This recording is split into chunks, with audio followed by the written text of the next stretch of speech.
علاوہ ایک اور بات میں اپنے نوجوان بھائیوں سے، بچوں سے میں کہوں گا کہ اس رات میں عبادت اگر جتنی کر سکیں، اگر آسانی سے تو کر لینا چاہیے، اور اس کے لیے زیادہ بہتر ہمارا گھر ہوتا ہے، وہاں پر زیادہ اچھا ہوتا ہے، ایک سوئی ہوتی ہے۔ یہ نہیں ہونا چاہیے کہ مسجد کے اندر ہم جانے کے بعد وہاں پر اگر بیان ہو رہا ہے تو بیان کرنے والوں کے لیے مشکل ہوتی ہے، ہمارے لیے بھی خلل ہوتا ہے۔ اگر کرنا ہی اگر ہم کو اگر ہے عبادت تو مسجد والے اوپر کے حصے میں کرنا چاہیے، لیکن ہمارے گھر زیادہ بہتر ہوتے ہیں۔ وہاں پر ہم جب عبادت کریں گے تو سوائے اللہ رب العزت کے ہم کوئی دیکھنے والا نہیں ہوگا۔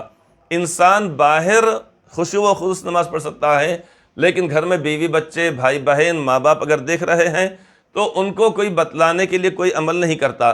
تو سب سے شاندار جگہ ہمارے لیے ہمارے اپنے مکان ہیں، تو جتنی طبیعت چاہے دیر تک اس وقت تک عبادت کریں۔ لیکن میں نوجوان بچوں سے، اپنے بھائیوں سے میں بہت احترام سے کہوں گا، بڑی محبت کے ساتھ میں کہوں گا کہ مہربانی کر کے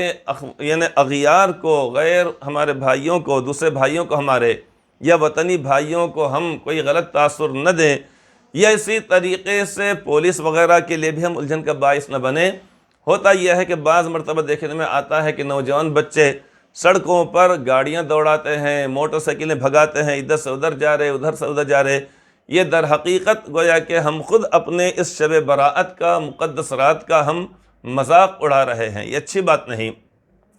بعض مرتبہ دیکھنے میں یہ بھی آتا ہے کہ کچھ بچے سڑک کے اوپر کرکٹ کھیلتے ہیں، یا اسی طریقے سے گیند سے کھیلتے ہیں، یا بہت بھاگ دوڑ کر رہے ہیں، یا بلا وجہ کے سڑکوں پر ادھر سے ادھر جاتے ہیں، یا راستوں پر بیٹھتے ہیں، اور انتظامیہ، پولیس انتظامیہ ان سے کہتی ہے بھئی جاؤ بھئی، جب اپنے گھروں کو جاؤ۔ ہم ان کو دیکھتے ہیں، وہ ہم کو دیکھتے ہیں، تو اس سے اسلام کا ہم گویا کہ غلط پیغام پہنچا رہے ہیں، جبکہ اسلام کی تعلیمات ہے نہیں۔ اس لیے ہم نے اپنے آپ کو دوسروں کے اوپر قیاس نہیں کرنا چاہیے۔ عبادت کریں، ہم ایک سوئی کے ساتھ کریں، اور اگر ہم یہ نہیں کر سکتے، عبادت نہیں کر سکتے، تو اس سے بہتر بات یہ ہے کہ یعنی بہتر سے مراد یہ ہے کہ باہر بھاگ دوڑ کرنے سے بہتر بات یہ ہے کہ ہم اپنے اپنے گھروں میں جا کر ہم سو جائیں، اور فجر کی نماز کوشش یہ کریں کہ صف اول میں تکبیر اولیٰ کے ساتھ ہم ادا کریں۔ لیکن لا یعنی کاموں کے اندر، لا یعنی باتوں کے اندر سڑکوں پر بیٹھنا، کارنروں کے اوپر کھڑے ہو جانا، بھاگ دوڑ کرنا، گاڑیاں دوڑانا، یا کرکٹ وغیرہ کھیلنا، یہ خود اپنے ہاتھ سے اپنے مذہب اسلام کی، اسلامی تعلیمات کی توہین کرنا ہوا۔ لہٰذا آج کی رات میں یعنی ان گناہوں سے یا ایسے لا یعنی چیزوں سے ہم نے اپنے آپ کو بچانا چاہیے۔ صرف وہی چیز کرنا چاہیے جس کا حکم دیا گیا ہے، اور اگر ہم کو اس کے باوجود یقین اگر نہ ہو کس چیز کے بارے میں کہ آج کی رات مقدس ہے نہیں ہے، اس کا ذکر کہیں پر قرآن کریم میں نہیں ہے، سمجھنا چاہیے کہ حضرات علماء کرام کی ایک جماعت نے، ایک تعداد نے کہا کہ 15ویں پارے کے سورہ دخان کی جو ابتدائی آیات پاک ہیں، بسم اللہ الرحمن الرحیم، حامیم والکتاب المبین، انا انزلناہ فی لیلۃ مبارکۃ انا کنا منذرین فیہا یفرق کل امر حکیم امرا من عندنا انا کنا مرسلین رحمتا من ربک انہ هو السمیع العلیم۔ ان آیات پاک کے تعلق سے انہوں نے کہا کہ شب قدر کے متعلق ہے، لیکن شب براءت بھی اس کے اندر شامل ہے، چونکہ اللہ تبارک و تعالیٰ اپنے بندوں کو بخشنے کے لیے، معاف کرنے کے لیے اللہ تعالیٰ بہانے تلاش کرتے ہیں۔ اس لیے اللہ رب العزت نے بطور خاص اپنے بندوں کو یہ مبارک شب عطا فرمائی ہے۔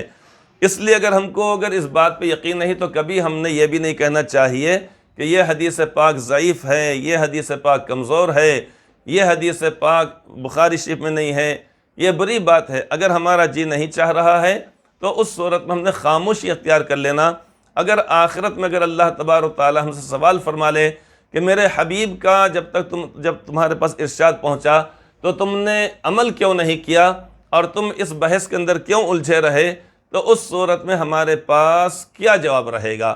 کتنی زیادہ ہم کو ذلت ہوگی، رسوائی ہوگی، شرمندگی ہوگی۔ لہٰذا احادیث پاک کے تعلق سے کون سی حدیث پاک قوی ہے یا ضعیف ہے، اور یاد رکھنا چاہیے کوئی بھی حدیث پاک ضعیف نہیں ہوتی ہے، بلکہ درمیان میں جو راوی ہے جنہوں نے روایت کیا ہے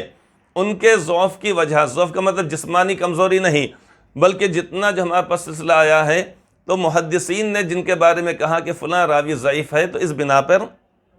اسے ضعیف کہا جاتا ہے۔ تو یہ جرأت اور جسارت عوام الناس نے تو ہرگز نہیں کرنا چاہیے کہ ایک جانب اللہ کے لاڈلے نبی صلی اللہ علیہ وسلم کا ارشاد مبارک ہمارے سامنے آئے اور اس کے بعد ہم اتنی جسارت کرنے لگے۔ کیا ہم اتنی جسارت کر سکتے ہیں کہ بیمار ہو جانے کے بعد، ڈاکٹر کے پاس جانے کے بعد، اب اس کے بعد جب یعنی ہمارے لیے دوا تجویز کرے، انجیکشن تجویز کرے، ہم اس کے منہ پر ہم کہہ دیں یا کیبن میں سے باہر نکلنے بعد ہم کہہ دیں کہ بھائی یہ ڈاکٹر صاحب نے دوا ہم کو جو دی یہ دوا معتبر نہیں ہے، فلاں نہیں ہے، اور ایسا نہیں ویسا نہیں، یہ انتہائی جسارت کی بات ہے۔ اگر ڈاکٹر کو پتہ چلے گا تو کمپاؤنڈر کے ذریعے پٹائی کرا کے باہر نکال دیں گے۔ وہ کہیں گے تم پاگل ہو گئے ہو، اگر تم کو میرے اوپر یقین نہیں تھا تم یہاں پر آئے کیوں ہو؟ اور اگر تم کو اگر معلوم تھا کہ یہ دوا نہیں چلتی، یا تم کو اگر یہ معلوم تھا کہ اس سے اچھی بہترین دوا موجود ہے، لہٰذا تم نے خود وہ دوا کھانا چاہیے تھا، یہ بات کہی جائے گی۔